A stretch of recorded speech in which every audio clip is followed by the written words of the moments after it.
अरे डरो मत। खूबसूरत। अरे डरो मत, मुझसे क्यों डरती हो? चलो कपड़े निकालो। क्या हुआ? ये तो फोटो है ना, सब वायरल कर दूंगा। चलो निकालो। हाँ चल, कोई नहीं है, चल निकल। हाँ नहीं मत डरो। अरे मैं हूँ।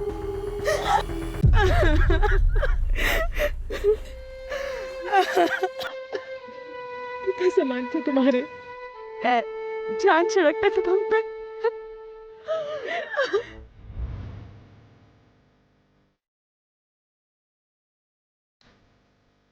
अंतिम क्रिया का समय हो गया है, चिता को मुखाग्नि दीजिए।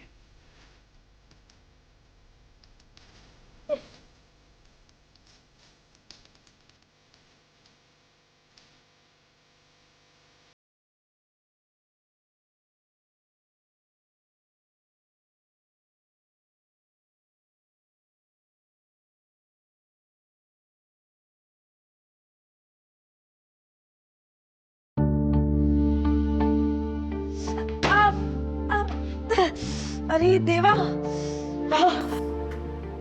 क्या हुआ मेरे लाडू को? अरे मामा, अरे बाबा ये तो जल गया है।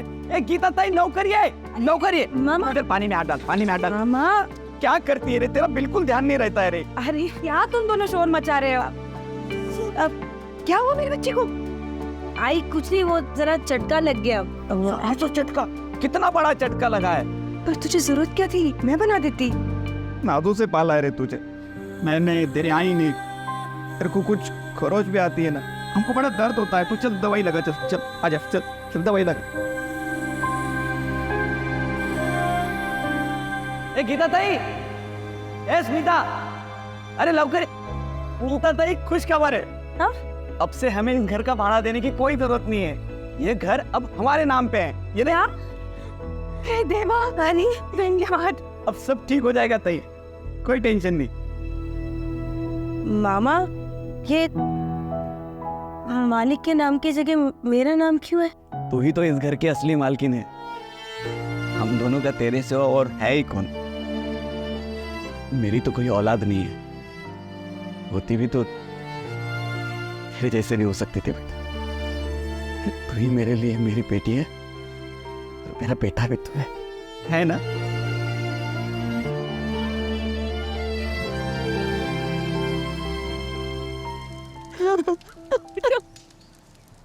शायद बच्ची से हो नहीं पाएगा। इनका कोई बेटा नहीं है क्या अंतिम क्रिया के लिए? मैं ही इनका बेटा हूँ, पर ये हक सिर्फ मेरा है और किसी का नहीं।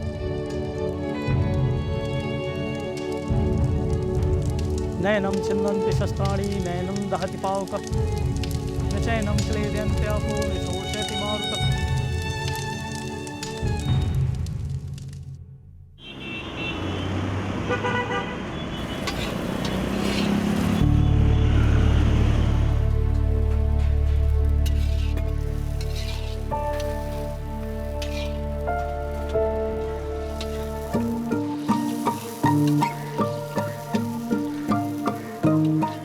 क्या कर रही है स्मिता? अरे आई, मुझे पता है कि पहली रोटी गौ माता को जाती है, तो मैं मजाक कर रही थी और चेक कर रही थी कि आपको अपनी रोज की लाइन याद है या नहीं है। आई तो मजाक उड़ाती है तो बदमाश। ए संतोष, टिफिन उतार। ताई ये ले 1500 रुपए, टिफिन का है। अरे ताई गिन तो ले। तूने गिन लिए ना? अच्छा सुन, 300 रुपए दे। क्यों? अरे लेते वक्त गिनती नहीं और देते वक्त गिनती। ए कंजूस ताई, चल 300 रुपए दे। अरे पार्टी करने का है हमको। अरे पर किस बात की पार्टी? अरे वो अपना बॉयज हॉस्टल है ना, वहाँ पे 50 टिफिन का ऑर्डर फिक्स हुआ है। ए स्मिता बोल, क्या खाएगी तू? मामा भांजी कुल्फी हो जाए। नहीं कुल्फी नहीं खाएगी तू, पिछली बार कुल्फी खा के बीमार हो गई थी तू। हाँ ठीक है।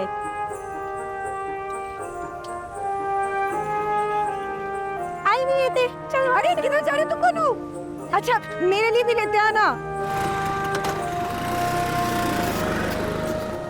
अरे अभी आई को काम में हेल्प करवा रही हूँ ना, तो वो हो जाएगा, फिर मिलते हैं ना। अरे हाँ पक्का बाबा, आज मिल लूंगी, बस थोड़ी देर। स्मिता आई, अब किससे बात कर रही है चुप चुप के? आई, अब मेरी फ्रेंड का फोन था, वो बोल रही थी कि आज एक्स्ट्रा क्लास है ना तो आने में लेट हो जाएगा। अच्छा, कोई बात नहीं, होने दे लेट। एक्स्ट्रा क्लास के बाद पिक्चर भी देख के आना है, ठीक है? हाँ, अब लेट नहीं हो जाएगा मामा? क्यों होगा, किसको फिक्र है? और ऐसा भी तेरा वो बॉयफ्रेंड है ना, वो देख नरेश, हाँ, वो तेरे को क्लास भी ले जाएगा, उसके बाद पिक्चर भी दिखा के लाएगा, है ना? तो रिश्ता भी पक्का हो गया है, अब क्या चुप चुप के मिलना? भाई शर्म आती है। ए बेटा, इस शर्म ही तो अपनी तहजीब है। जाओ एंजॉय करो, जाओ, वो इंतजार कर रहा है। ताई, कितनी प्यारी लड़की है ना हमारी। आजकल के बच्चे माँ बाप की परवाह तक नहीं करते, इसको शर्म आती है लड़के से मिलने में।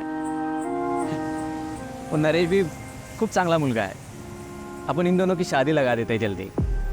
पर पता नहीं कैसे विदा करूंगी मैं इसको, इसके बगैर तो मैं। भाई तू चिंता मत कर, सब ठीक हो जाएगा। तो सोचना है, हमने कभी सोचा था कि स्मिता की ज़िंदगी में ऐसा दिन भी आएगा? मैं तो लगा था कि शायद उसकी ज़िंदगी फिर से दोबारा, खैर बाकी लड़कियों की तरह उसकी ज़िंदगी में फिर से खुशहाली आई है। गीता, ए गीता, तुम दोनों भाई बहन, तुम दोनों ने हमारे पेट पे लात मारी है, क्या पकी जा रही है? ताई मैं बताता हूँ क्या बकरी है।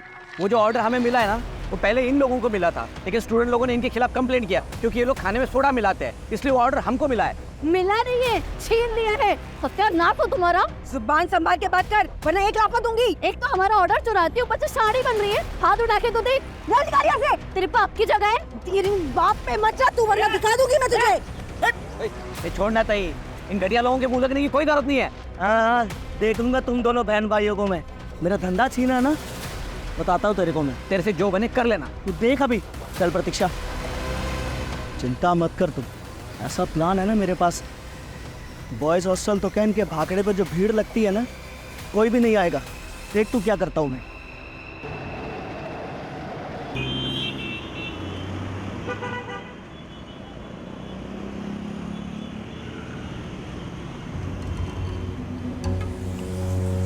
अच्छा सुन, हाँ, वो ये अमोल और तुषार के घर देते आना, उनकी आई बीमार है तो टाइम पे देके आना, पुरानी ग्राहक है हमारे। वो ताई। ओ गोपाल बाबू, हाँ आन तो, थोड़ी डाल देना, आन तो।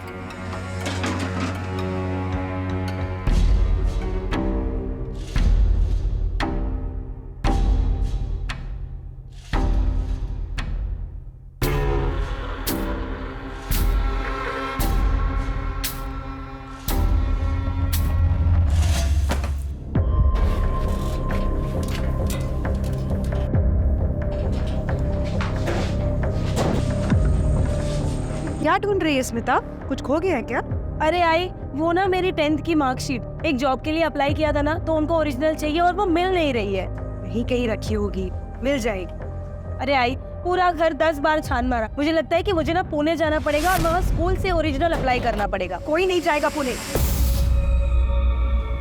लेकिन आई, मैंने कहा ना, पुणे से हमारा रिश्ता टूट चुका है। देख पर आई, मुझे अच्छी जॉब मिल रही है और मुझे वो जॉब करती है, मैं जाऊंगी पुणे। कहा ना कोई नहीं जाएगा पुणे। ताई क्या कर रही है तू?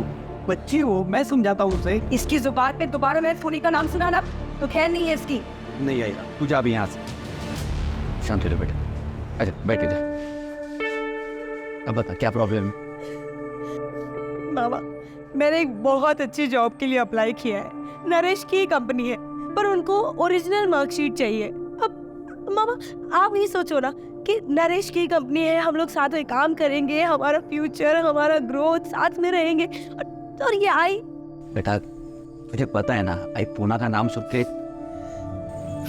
देख तू चिंता मत करना, मैं हूं ना, करता हूँ कुछ जुगाड़। तो भी बात करता हूँ।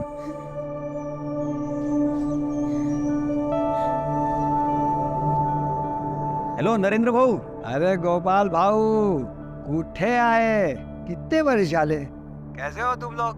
हम सब बढ़िया है, तुम्हारी थोड़ी मदद चाहिए थी हमको। स्मिता का स्कूल है ना, उससे 10वीं का मार्कशीट निकालना था।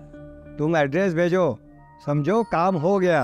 हाँ तो वो हम लोग मुंबई शिफ्ट हो गए, मैं आपको मुंबई का एड्रेस भेजता हूँ। चलो। जो काम हो गया, अब हंसना यार। थैंक यू मामा।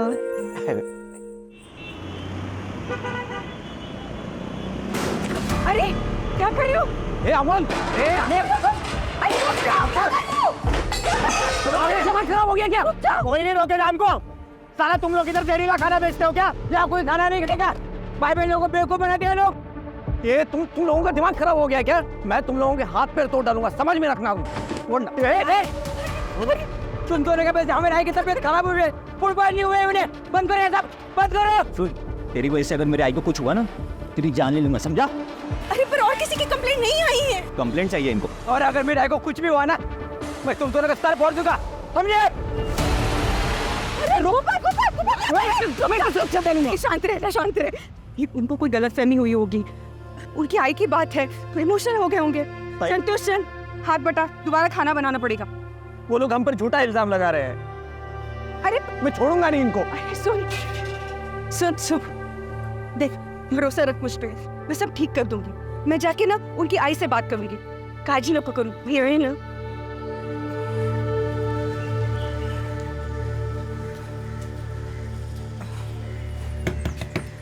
अमोल, तुषार, कोणी आहे घरी?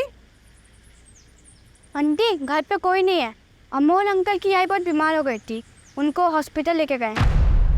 एम्बुलेंस आई थी इतनी बड़ी।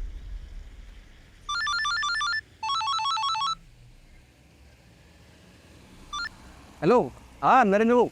हेलो गोपाल बाबू, स्मिता के पुराने स्कूल में मार्कशीट की अप्लाई कर दी है। धन्यवाद बाबू। आते ही भिजवाता हूँ ना। हाँ वो एड्रेस मिला क्या आपको? हाँ हाँ मिल गया है, मार्कशीट जैसे ही आएगी वैसे ही कॉल करता हूँ। धन्यवाद दादा।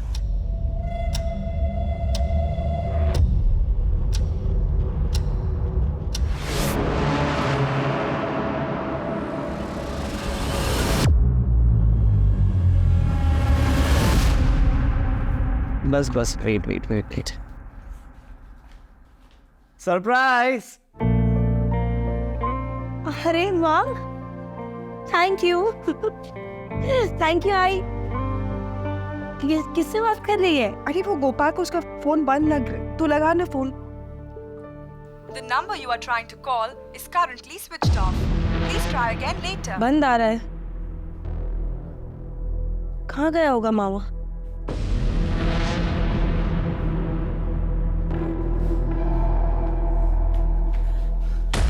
मामा? मैंने आसपास सब जगह देख लिया, पर मामा नहीं मिले। अच्छी टेंशन में लगी है। चल साथ चल के ढूंढते हैं उसे, ऐसे तो कभी जाता नहीं है वो। चल मैं भी आती हूँ।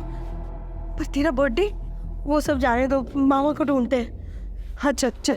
मामा, गोपाल, गोपाल मामा भाई, ये इनको देखा है क्या?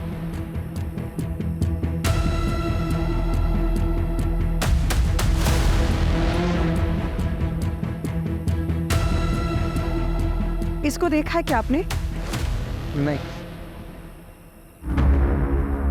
आई मामा कहीं दिख नहीं रहे और उनका फोन भी बंद आ रहा है। आई मुझे डर लग रहा है। आई घबराने को नहीं है ना। मामा कहीं दिख नहीं रहे, रात भी बहुत हो गई अब। मामा पहले से कभी नहीं, इतना लेट तो कभी नहीं होता उसको, उसका फोन भी बंद नहीं रहता कभी ऐसे। अगर सुबह तक मामा नहीं आते हमें पुलिस में कंप्लेन करनी चाहिए। कहीं मामा के साथ कुछ गलत। नहीं चुप बोल नरेश, ऐसा कुछ उल्टा सीधा मत सोच। अब चल स्मिता, हम घर चलते। नरेश तू भी घर चला जा, गोपाल आ जाएगा, उसको कुछ नहीं होगा। चल स्मिता चल चल।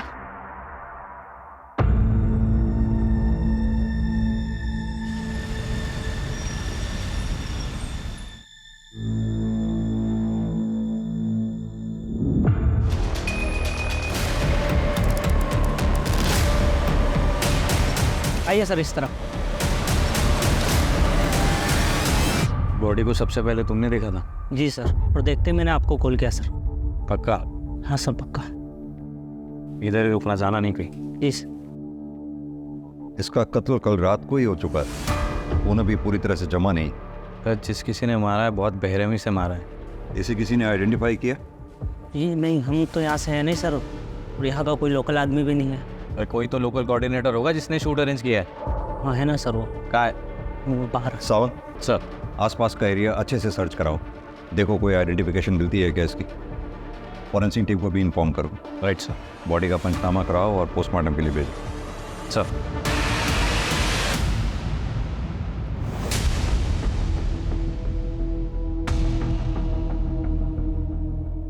वॉलेट और एक आइडेंटिटी प्रूफ मिला है सर। गोपाल तांबे इसी का लगता है। हाँ सर। फेस भी मैच हो रहा है। सावन, इस एड्रेस पे जाके इन्फॉर्म करो और वहाँ जो कोई भी है उसको आइडेंटिफाई करने के लिए बुलाओ। Right sir. देखिए, कल रात कुछ लोगों ने इनका खून कर दिया।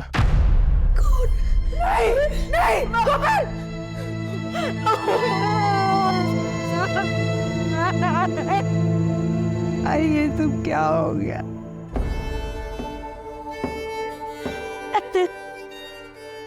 आप लोगों का दुख हम समझ सकते हैं, लेकिन अगर आप वाकई चाहते हैं कि आपके भाई के हत्यारों को सजा मिले, आपको हमारी मदद करनी होगी। आई बाबा के गुजर जाने के बाद मैंने इकबाल पोस्ट के उसको बड़ा किया था। भाई नहीं था वो, मेरा बेटा था। देखिए, संभालिए अपने आप को। लेकिन हम कैसे रहेंगे तेरे बिना? मुझे लगता है नहीं माँ बेटी इस वक्त किसी भी तरह की स्टेटमेंट देने की हालत में है। एक काम करो सर, आस पड़ोस में पूछताछ करो, शायद उनसे कुछ पता चले गोपाल के बारे में। Right sir. सर, कुछ दिन पहले गोपाल मामा का जगन से झगड़ा हुआ था और जगन ने उन्हें जान से मारने की धमकी दी थी। मौसी जल्दी चलो उधर, गोपाल मामा करारा हो गया। हाय देवा, क्या बोल रहे तू? चल मैं आ रही है। चल चल चल। चलना बताता है। हाँ मेरी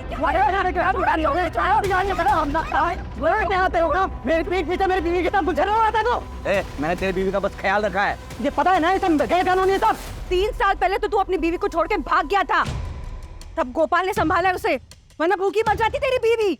1 हफ्ते पहले तो तू आया है, दारू के अड्डे पे पड़ा रहता है, गोपाल को बोलता है। और इतना मर्द है ना तू, तो अपनी बीवी का ख्याल रखना सीख, फिर दिखाना अपनी मर्दांगी। चल गोपाल, तेरे में जितना भी जोर है ना, देख अपनी चल पहले दिखाता हूँ मैं इसको मर्दां। सर, नमस्ते सर, मेरा नाम प्रतीक्षा है। मैं वो स्टॉल पे काम करते हैं हम लोग। सर, वो अमोल और तुषार है ना, उन्होंने आके बहुत झगड़ा किया था इधर। वो इन पे बनाए हुए खाने से उनकी माँ बीमार पड़ गई थी और फिर मर गई। सर, मुझे याद है उन्होंने धमकी दी थी कि अगर उनकी माँ को कुछ हो गया ना, तो ये भाई बहन को जान से मार देंगे। हमने सुना है कि तुम दोनों ने गीता और गोपाल को जान से मारने की धमकी दी थी। हाँ सर, दी थी। क्यों? साहब, उसका खाना खाकर हमारे आई की मौत हो गई। कल रात से सांस लेने की तो फुर्सत नहीं मिली हमें। अभी अंतिम संस्कार करके आ रहे हैं आप लोग।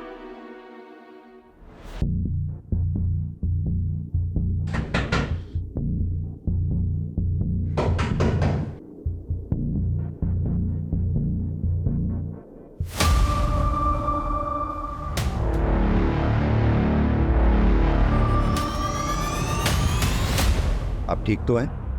जी सर। कैसे हुआ ये? मेरे पति ने जगन कहाँ है? जगन, काम करो, गाड़ी में से फर्स्ट एड बॉक्स ले आओ।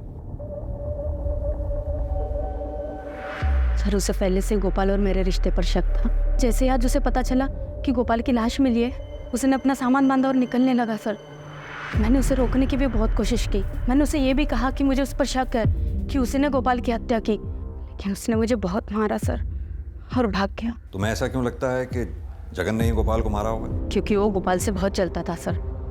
कल रात को ही मैंने किसी से बात करते हुए सुना कि नहीं, वो गोपाल को मार देगा। कहाँ गया होगा वो? था नहीं सर। सावन, जगन का नंबर ले लो इनसे। नंबर बताइए।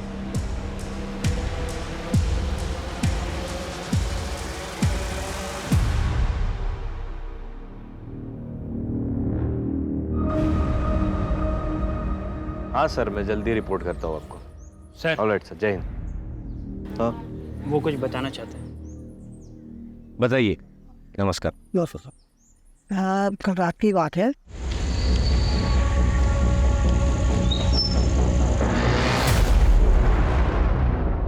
सर आपको ये एड्रेस पता है? अरे हाँ, ये तो अपने गोपाल बाबू है, यही आगे आपका बाकड़ा उनका लगता था। और लेकिन अभी आप लेट हो गए, दुकान बंद हो गई है उनकी। नहीं, ये घर वाला एड्रेस है, 27/4 नवजीवन सोसाइटी। हाँ, आप एक काम करो। अरे गोपाल बाबू, अरे ये हो गया, अभी देखो अभी के, अब घर पे आने की जरूरत नहीं है। वो आदमी गोपाल बाबू के पीछे गाड़ी से भाग गया। उसका चेहरा याद है? ये मास्क ढका हुआ था। बाइक का नंबर या कौन सी बाइक थी, कुछ तो याद होगा। मैं अंधेरे की वजह से ध्यान दे नहीं पाया। या कोई आसपास सीसीटीवी है?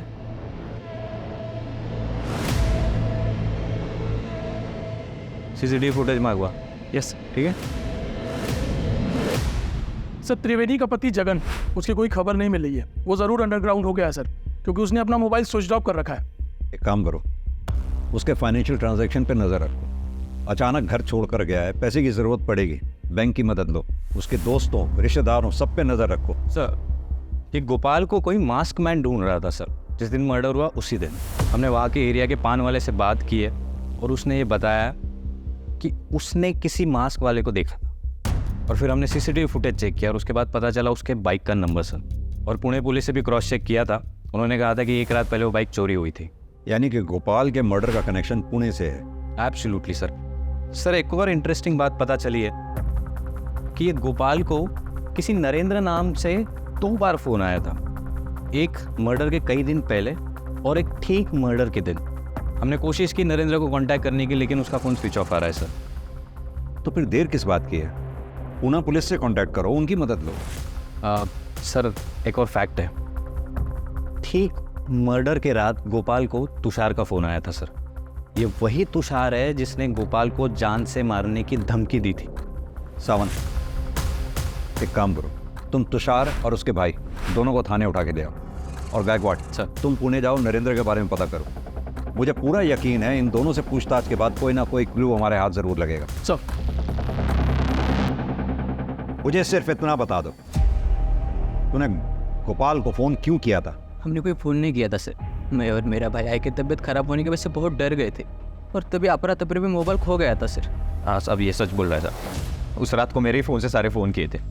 तूने पहले गोपाल को फ़ोन करके क्राइम स्पॉट पे बुलाया, फिर अपना फ़ोन फेंक दिया, क्राइम स्पॉट पे बुलाकर गोपाल का मर्डर कर दिया और अब हमें कहानी सुना रहा है ताकि मैं तुम्हारी कहानी पे विश्वास करूं। तुम सच कह रहे सर। हवलदार, लेके जाओ इन दोनों को और अच्छी तरह से खातिरदारी करो। इन दोनों की आई जिस हॉस्पिटल में एडमिटेड थी, वहाँ के सीसीटीवी फुटेजेस मंगवाओ और चेक करो ये सच भी बोल रहे हैं या नहीं। Right sir.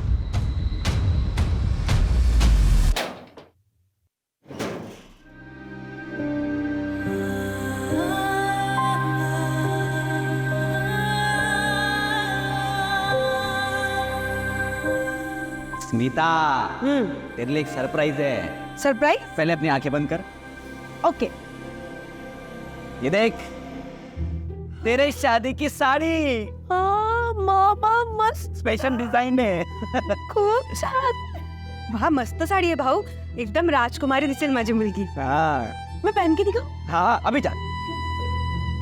ताई पूरा मार्केट घुमा मैं, तब जाके ये अच्छी साड़ी मिली मेरे को। स्मिता की शादी बड़ी धूमधाम से करेंगे, किसी चीज की कोई कमी नहीं पड़नी चाहिए। मामा, एकदम राजकुमारी। ये देख मामा, तेरे लिए surprise, coat pant shirt tie सब कुछ। मेरी शादी में क्या ये हाफ पैंट पहन के आएगा तू? अरे ये मैंने कभी नहीं पहना रे, ताई की शादी में भी नहीं पहना, पूछ ताई को। पर मेरी शादी में पहनना पड़ेगा। अभी जाओ जाओ जाओ जाओ जाओ, अरे यार, ट्राई करके आओ, जाओ जाओ जाओ, जाओ। कितना जबरदस्ती करती है यार। अभी देख मामा कैसे लगी है।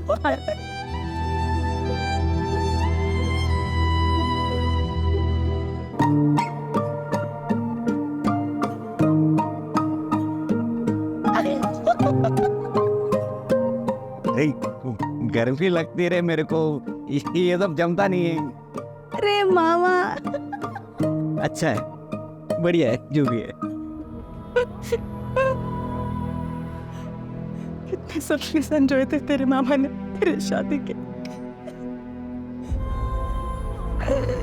देखना, ईश्वर उसे कभी माफ नहीं करेगा जिसने मेरे मामा के साथ ऐसा किया है।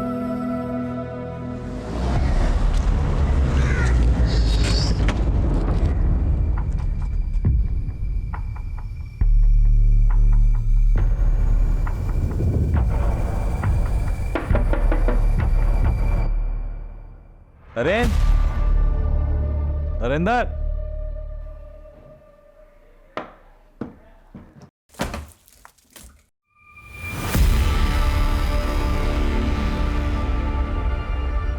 चेक कर। नरेंद्र, ये बेहोश है सर। होश वेला होश। जी। नरेंद्र, नरेंद्र, कैसे हुआ ये सब? जब मैं घर आया, गोपाल भाऊ की भांजी स्मिता के पुराने स्कूल से मार्कशीट अप्लाई करके, और यही सब बताने के लिए मैंने गोपाल भाऊ को फ़ोन किया कि काम हो गया। और जैसे मैंने फ़ोन कट किया, चेहरा देखा तुमने उसका? चेहरा नहीं देख सका, मास्क पहने हुए था। मास्क पहने हुए? और क्या कहा उसने? उसने मेरा गला किसी पट्टे से दबा दिया था और वो गोपाल भाऊ का एड्रेस पूछ रहा था। जब आप लोग आए तो मुझे होश आया। ये वो मास्क में? हाँ, यही है। आपको जान के दुख होगा, लेकिन गोपाल जी का मर्डर हो गया है। क्या?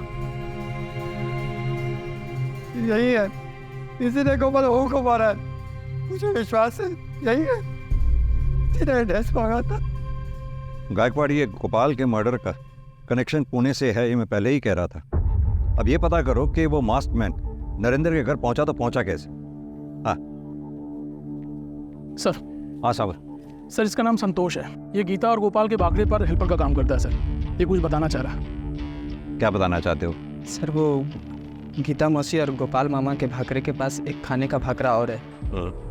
अच्छा, ये वही कपल है ना, शरद और प्रतीक्षा भालेराव?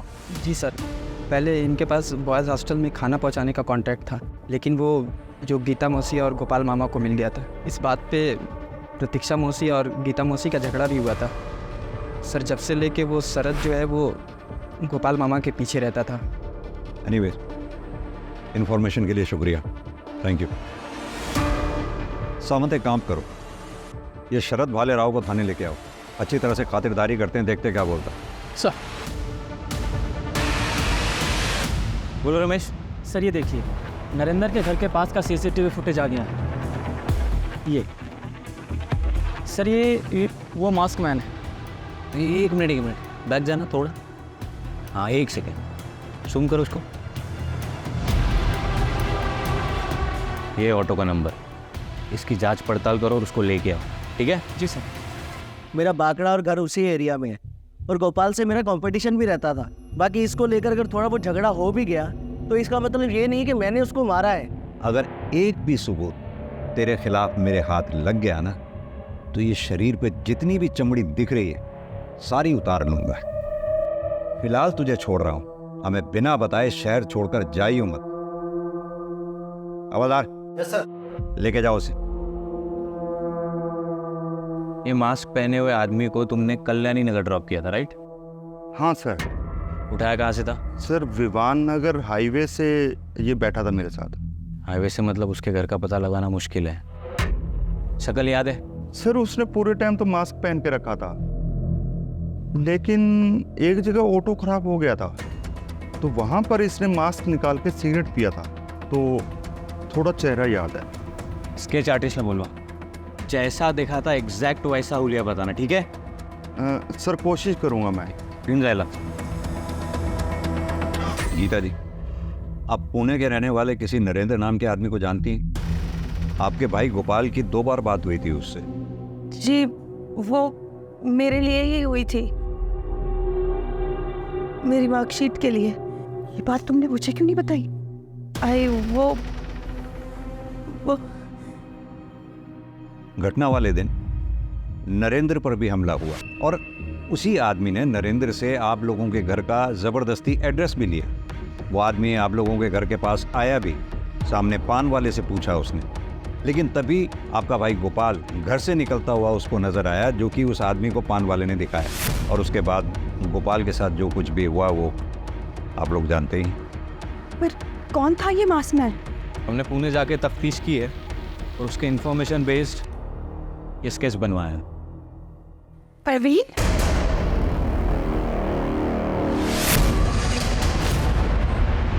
आई खाने लोग ये आए ना, नहीं आए ना। इधर क्या कुछ ऐसा है जिसके बारे में हमें जानना चाहिए? जिस चीज से घबराकर हमने पुणे छोड़ा था वही हुआ। देखिए, साफ साफ बताइए बात क्या है। हम पहले पुणे में रहते थे, येरवड़ा एरिया में, 5 साल पहले। ये प्रवीण हमारा पड़ोसी था।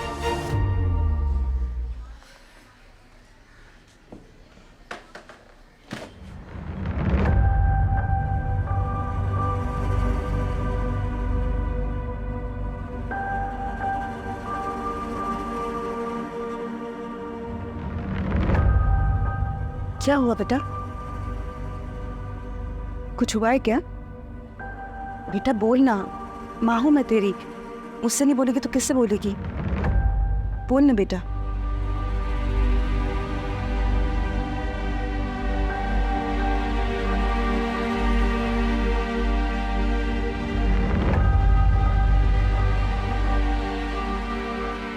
ये कुछ बता नहीं रही थी। फिर एक दिन, अरे डरो मत, डरो मत। खूबसूरत। अरे डरो मत, मुझसे क्यों डरती हो? चल अब कपड़े निकाल। क्या हुआ? ये तो फोटो है ना, सब वायरल कर दूंगा। चलो निकालो। हाँ चल चल चल, कोई नहीं है, कोई नहीं है, चल चल निकल। हाँ हाँ, नहीं मत डरो, मत डरो। अरे मैं हूँ।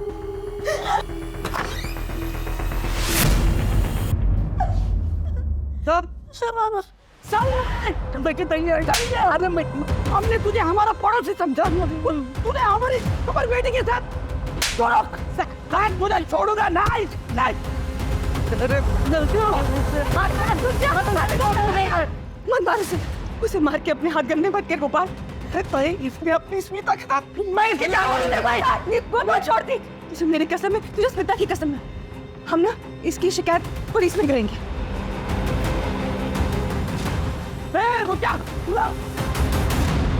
उसके बाद मैंने प्रवीण को पुलिस के पास सौंप दिया। पर जब हम घर लौट के आए तो सारे पड़ोसी हमें ऐसे देख रहे थे जैसे कि प्रवीण ने नहीं, बल्कि मेरी बेटी स्मिता ने ही कोई पाप किया हो। उसके बाद हम पुणे छोड़ के चले गए। फिर प्रवीण को लंबी सजा हुई, उसका करियर भी बर्बाद हुआ। उसने बदला लेने के लिए गोपाल को मार डाला। राक्षस है वो। देखिए गीता जी, हम मानते हैं आप दोनों के साथ जो कुछ भी हुआ उसमें काफ़ी हद तक समाज भी दोषी है, लेकिन इस बात को भी हम अप्रिशिएट करते हैं कि आप दोनों ने उस प्रवीण के खिलाफ पुलिस में कंप्लेंट दर्ज की, उसे सज़ा दिलवाई। ये बात वाकई काबिल तारीफ है और आप भरोसा रखिए, उस प्रवीण को हम सख्त से सख्त सज़ा दिलवाएंगे। यही कहा था पुणे के इंस्पेक्टर ने, उसे सजा भी दिलवाई। पर हमें क्या मिला? हमें तो पुणे छोड़ना पड़ा, मुंबई आना पड़ा, फिर अब आया चला गया। ये दुख बर्दाश्त नहीं होता हमसे। हमें हमारे हाल पे छोड़ दीजिए आप। गीता जी लेकिन प्रवीण के रूप में मौत ने हमारा घर का रास्ता देख लिया है, हमें शहर को छोड़ना ही पड़ेगा। चल आइए।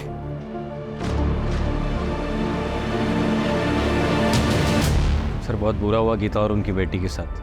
मुझे ये प्रवीण जल्द से जल्द सलाखों के पीछे चाहिए एट एनी कॉस्ट। सब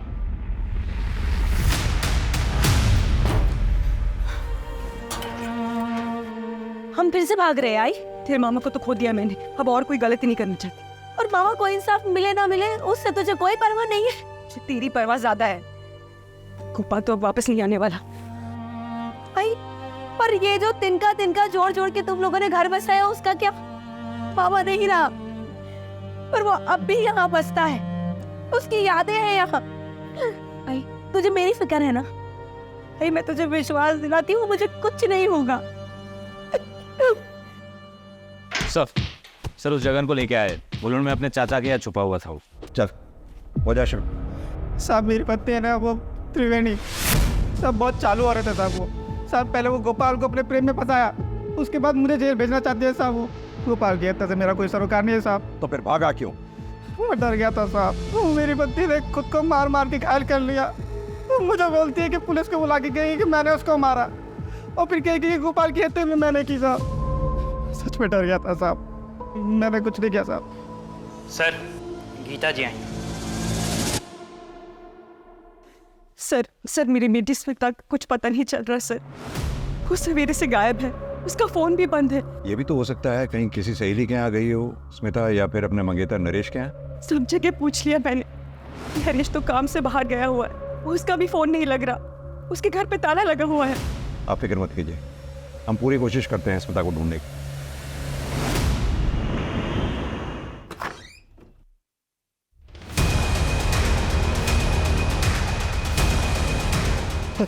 हेलो पुलिस।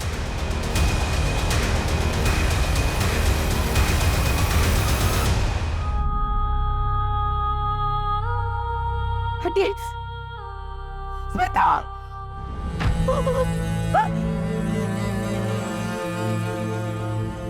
मैडम हाथ मत लगाइए प्लीज। आप होते कौन है मुझे रोकने वाले? 9 महीने अपने पेट में पाल पोस के इतना बड़ा किया और मैं इसे हाथ नहीं लगा सकती। देखिए मैम, मर्डर केस है, एविडेंस हो सकता है। बाहर में जा आपके एविडेंस। मैंने आपसे कहा था बंद कीजिए आपकी ये तफ्तीश। आपकी जिद की वजह से मैंने अपने बेटी की जान खोई है। आप जिम्मेदार है उसके खून के। संभालो, मेडिकल हेल्प के लिए लेके जाओ। गायकवाड़, फॉरेंसिक टीम को बुलाओ, उनसे कहो एक एक एविडेंस इकट्ठा करे कोने कोने से, कोई कसर नहीं छूटनी चाहिए। सर, दरवाजे पे कोई फोर्स एंट्री के मार्क्स नहीं है। इसका मतलब उसके पास चाबी थी, या फिर उसके लिए दरवाजा खोला गया। सर, जब मैं ऑफिस से अपने घर आया तो देखा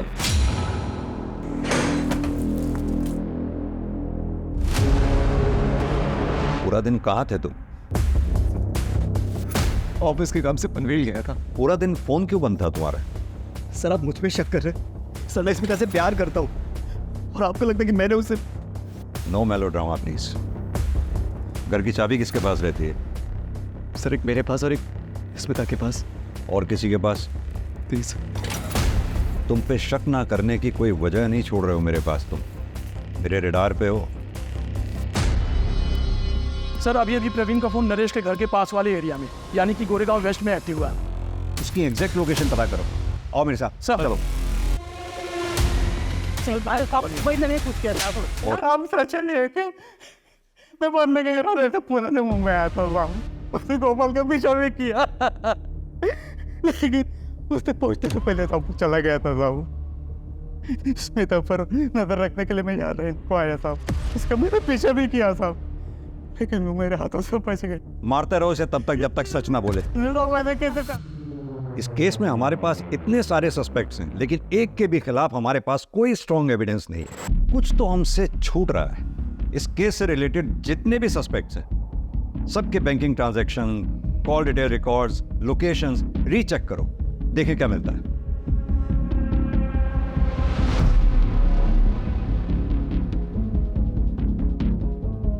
कोई तो क्लू छोड़ा होगा। सर, इन नरेंद्र के कॉल रिकॉर्ड्स, इसके मुताबिक जिस दिन गोपाल का मर्डर हुआ उसी दिन वो पुणे से मुंबई आया था, और पोस्टमार्टम रिपोर्ट के मुताबिक टाइम ऑफ डेथ के बाद वो पुणे से मुंबई आया था।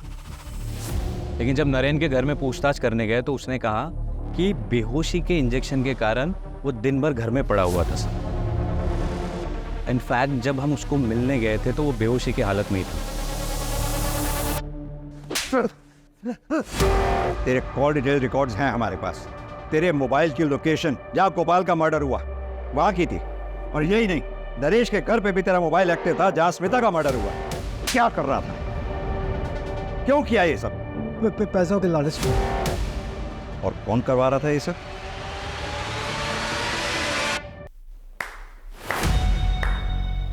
कमाल का खेल रचाया आपने।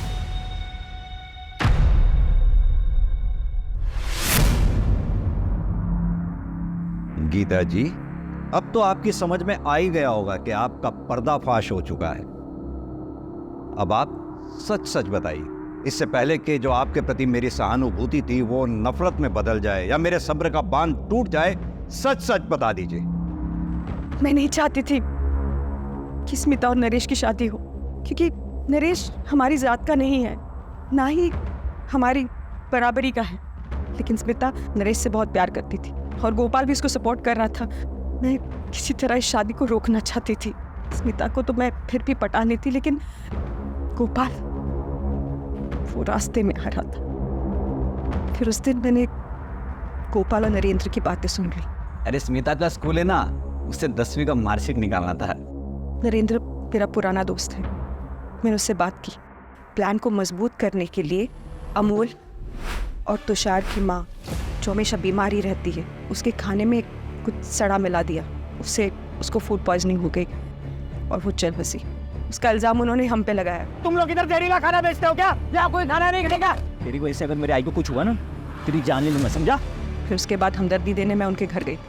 वो दोनों तो घर पर नहीं थे, लेकिन मुझे उनका फ़ोन मिल गया जो हड़बड़ी में गिर गया था। मैंने उसको उठा लिया। फिर प्रवीण पैरोल से जेल से बाहर निकला था। उसने नरेंद्र पे अटैक किया, जो मुझे नरेंद्र ने बताया। प्रवीण तुम्हारा एड्रेस लेके गया है। मैं समझ गई थी कि प्रवीण मुंबई हमारे पीछे ज़रूर आएगा, तो मैंने नरेंद्र को मुंबई बुला लिया और उसके फ़ोन से गोपाल को कॉल कर लिया और उसको खंडर में बुला लिया मार्कशीट लेने के लिए। नरेंद्र उठा रे, है माणूस यार।